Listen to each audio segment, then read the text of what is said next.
Добро утро. Днес имам толкова много интересни неща, които да правя. Ще снимам всичко, ще бъде толкова готино. Ще работя цял ден.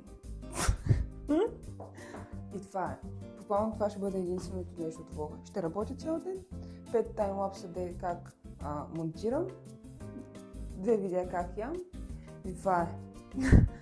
Също като вчера.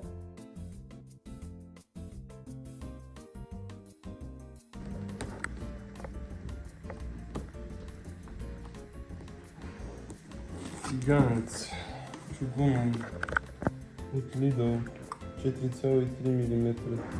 Това е дъното му. Да, дебелината. Айде отвори го, виж, не съм го отваряла, за да го отвориш. 4,3 мм, 6,3 см. Дано този да е по-добър от миналия. Миналия не беше чугунов. Но не беше тиган, не как получи.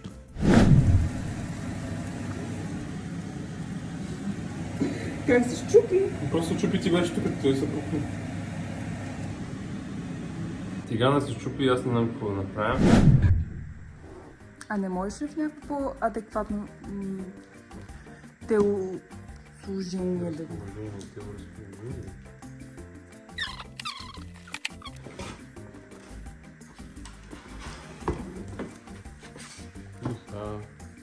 Як е? Да.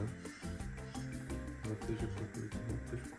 Много е тежко, човек, и ме заболяха ръцете. Айде да си сготвим едни бургери. Паржоли.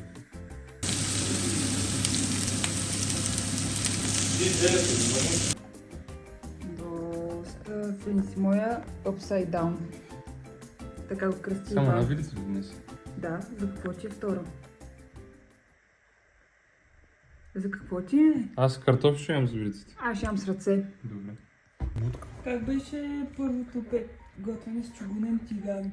Не знам дали от самото ядене или от самия тиган, но беше хубаво. Кефтесите за бургерите добре се изпекоха. Кажи мисълта за днес. Коя е великата мисъл за днес? Мъдрост кажи. Не мъдрост. Мъдрост.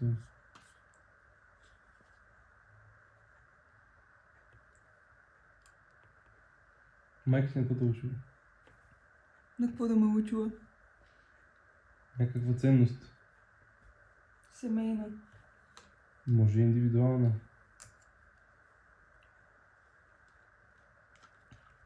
Не знам, остави ма, ядосана съм ти. Що? Защото